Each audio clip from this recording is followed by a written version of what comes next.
আপনি এনসিপি নেতাদের দিকে তাকিয়ে দেখেন, ওনারা 5ই আগস্টের আগে ওনারা কি ছিল? 150 টাকা দামের প্যান্ট কিনতো, 100 টাকা দামের লুঙ্গি কিনতো, অনেকে রিক্সা ভাড়া দিতে পারতো না। এখন ওনাদের চেহারা দেখেন, গাড়ির বাড়ির মালিক হয়েছে, যে আইফোন ব্যবহার করছে। এই টাকাগুলো কোথায় পাচ্ছে? এই টাকাগুলো কোথায় আছে? জনগণের টাকা। শুধু কি আওয়ামী লীগ আর বিএনপিকে চাঁদাবাজ বললে হবে?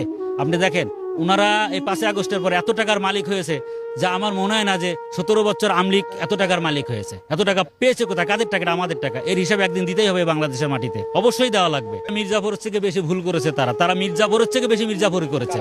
এই এনসিপি অবশ্যই এনসিপি ভুল করেছে, কারণ তাদেরকে সাধারণ জনগণ যতটুকু বিশ্বাস করে ত্রাণের টাকাগুলো তাদের কাছে জমা রেখেছিল, সেই টাকাগুলো তারা হিসাব দেয় নাই, সেই টাকাগুলো পরিপূর্ণভাবে মানুষকে দেয় নাই। কেন দেয় না, এটা একটা প্রশ্ন। দ্বিতীয় কথা, ওনারা যে নিয়োগ বাণিজ্য, আপনার পোস্টিং বাণিজ্য করেছে এবং কোটি কোটি টাকা লেনদেন করেছে, সেটার হিসাব একদিন তো হবেই। প্রত্যেকটা মানুষের হিসাব হবে। আপনি অপরাধ করলে, আমি অপরাধ করলে আমার বিচার হবে না এই দেশে?